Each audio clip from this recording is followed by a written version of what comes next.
Yo, I'm gonna talk about something that's a little bit personal, but because this is like what I talk about, I'm gonna talk about it anyway.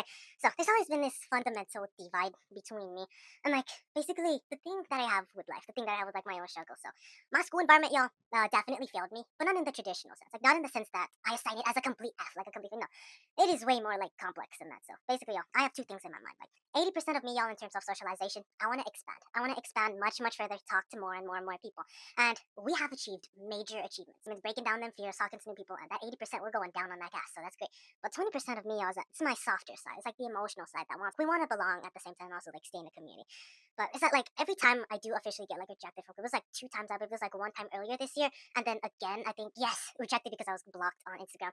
That was earlier during the year also, right around a few weeks ago. Not this week, not the last week. Like a few weeks ago, got rejected by that was like two different girls. They probably misunderstood me as I said, but it's like that 20% of me says like, damn. The 80% of me, I'll just keep on like 20% in that the way I didn't really find emotional like comfort. I didn't really get like emotional support. Really, so 80% we're still gonna continue expanding, but like it's just like damn moment. Like we gotta keep going. Yeah, it just kind of hits me, to be honest, yeah. But I find it in that interactions are important, yeah. My fear of hesitancy is beginning to slowly dissolve itself as we speak, both inside and outside school. But other than that, what I'm beginning to realize though is that I never really belonged anywhere truly, yeah. Is that because my parents were immigrants, they have like a lot of controversial, I'd say, the way they were raised conditionally. They don't exactly trust me or hate me. And the high school environment, depends, but it's also constantly shifting. In my earlier years during like elementary and middle school, I didn't really find like much warmth either, to be honest. Like even in the friends I'm talking about math class, telling to that sixth girlfriend I was talking to you guys last week. I told one of y'all like one of y'all almost throw up like someone at least that someone makes out to a Roblox character. One of you guys always like threw up on your sandwich. So back to my friends that I have in math class, the ones I was telling that girl group about. These people in that math class are humorous and great, but these people in that class, they never really matched me in like empathy and understanding. Like they don't have Instagram, but like I'm third person venting now, so I do apologize, guys. But I never really got to see something in them, to be honest. Like sure, they make a ton of funny jokes and a ton of sexual jokes. Like, one pertaining to do it to a Roblox character, and the other to paper. I know that's like disgusting for me to say, but I mean it's just what they say, to be honest. And what I'm saying this is they're stuck in their fragmented boy worlds. Maybe it's good that I'm not in their group chat because they make these types of jokes, and maybe because in the eyes of the Enlightenments, I am not corrupted by their politics, or I'm not corrupted by like who they are as people or their beliefs. At least Enlightenment, they would say the quote unquote uncorrupted state of nature, quote unquote. And maybe it's good. But then again, I still kind of like lose community. The reason I say this, y'all, is that like I'm telling them like, yes, I made a few more achievements outside your group. I made more few achievements in school. And one of them tried to end up pulling me back down, saying like, quote unquote, bro thinks he's Don Juan. Quote unquote, bro thinks he can get a girlfriend. I'm like, sure, right? I get what they're trying to say, like biologically, like everybody wants a girlfriend, everybody wants a boyfriend, right? Given the correct conditions. But I'm not looking down to get a girlfriend right now. I'm looking for community. The thing is, in the first place, is that they're trying to pull me down when they're not even giving me like the effort. They themselves aren't even giving the effort to talk to random people in the first place. You guys remember in my last video, I told them how much money to go ahead and talk to a bunch of random girls or boys. Nothing. They wouldn't do anything about it. And I'm not here to find a relationship, y'all. I'm just here to find community, to be entrusted with secrets, topics, inside jokes, and then some, and then so forth. So forth comes on everything else. The thing is, though, is that between those boys and me, the way that we define high school is like so different. The way we define like relationships is also so different. Like they already have a defined friend group, yo. All right, these people's like three. There's like a whole boys group chat. They have this inherited from middle school. I'm just completely new. Like I'm just like this one random funny boy that decided to. That was just all of a sudden sitting with them, but they have inherited connection. I don't have those integrated connections. They live in their own happy little boy world. But for me, y'all, we're on the search. Like for me, y'all, I'm still in search mode as even we're going into finals week. I'm still in search mode trying to find friends before the end of the year. Or maybe I already do. I'm going to answer that question later on. But here I am talking to y'all about it, complaining it onto the internet. So the big question is, where do I belong? If I am unwilling to reciprocate their bad jokes and reciprocate like how boys talk to each other in group chats, like sure, I might make a cringy 6'7" joke or like make crack terrible bad boy humor.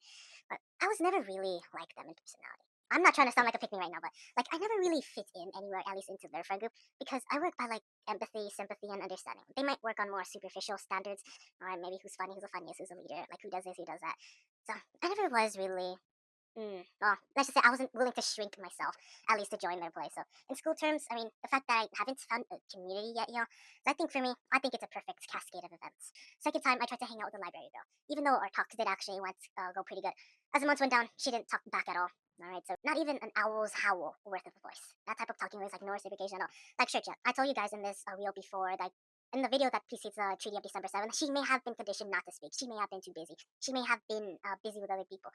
But the thing is, real friends always find ways to talk. Girl, boy, or trans. It always happens with humans. Even with this is the same thing in like evolution. We had our ancestors had to deal with mammoths back then. They're essentially the elephants in the room. Well, guess what they did? They didn't just cram themselves or tell the elephant that they were too unavailable.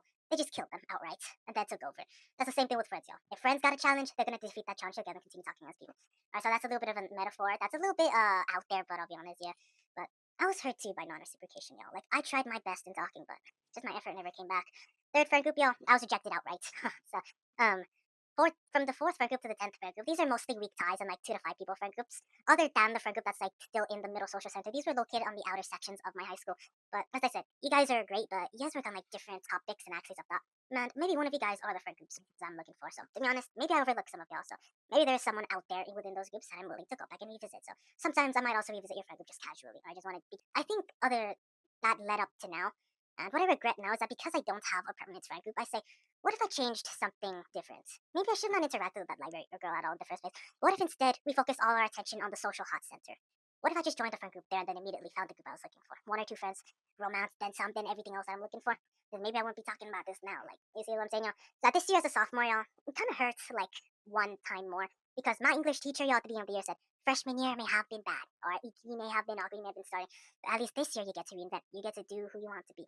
But the thing is, y'all, this year up into the middle, I tried my best. I really did. I didn't get the end result I'm looking for. Result yet. Again, y'all, please have like no hard self pity on this. Alright, we still have like around half of a year left to find this results spot. But what's also paradoxical about this is that I would have not broken a core fear of people my age, alright?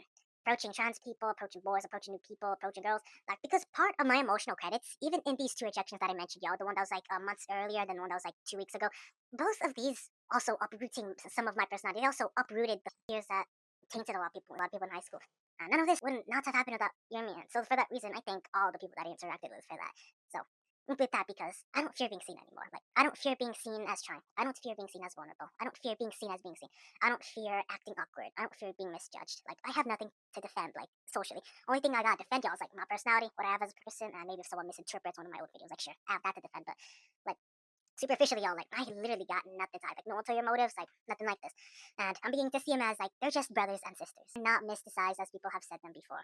Like, they're not these types of people that will harshly judge or deliberate like someone trying to join their new friend group. No, they won't. It's not like, it doesn't work like that.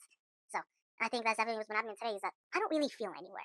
But maybe I already found the friend groups that I'm looking for. But maybe they're still evaluating me. Maybe like the friend group I interacted with like a week ago, a month ago, like 2 months ago. Maybe they're still evaluating and watching me right now. Maybe that's what's happening. I mean, yeah, like all of these factors I'll have to also contribute to and see what happens, to be honest. But I mean, it just boils down to the point that I guess I never really belonged anywhere, to be honest. Like, my parents, y'all, they is too complex, to be honest. High school environment shifts, and middle school, elementary school, I didn't really feel it either, to be honest. Even though I did get good grades, I'll definitely credit that. But for me, y'all, I mean, I won't be waiting. I will still be interacting with new people. I will still be convening a bunch of new interactions with new people, new friend groups, because that 80% of me, y'all, we ask for expansion. We ask for talking to new people. Then again, that other 20% of me emotionally, they ask for community, they ask for understanding. I need to find both. So that's definitely, for me, y'all.